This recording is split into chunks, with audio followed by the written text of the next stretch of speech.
So Jayden Reed had a Jones fracture. What is that? So it's a fracture to that fifth metatarsal, highlighted in green there, and it's really a big deal. The reason why it's a big deal is because of where it occurs. So you can see that region of the fifth metatarsal. If it gets broken there, it loses the blood supply to that darker gray region. The blood supply from the top part of that bone doesn't reach that area, so it makes it extremely hard for the bone to heal because it's in what's called a watershed region, or a region that doesn't get blood supply, which is essential for bone healing. If you haven't picked up my cheat sheet for injury analysis yet, it's the Etsy link in my bio. Definitely check it out.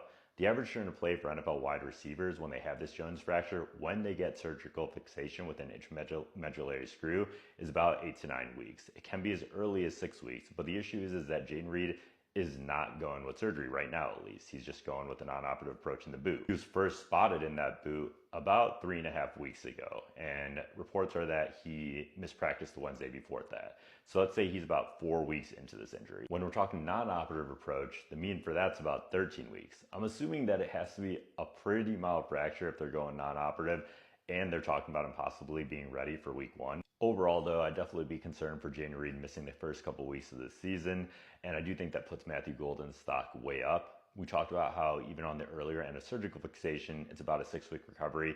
He's only about at 4 weeks maximum at this point in time, and the season starts next week. So I would expect Jayden Reed to be out the first couple weeks, Matthew Golden to hopefully get a bunch of targets and pop off as Green Bay's wide receiver 1.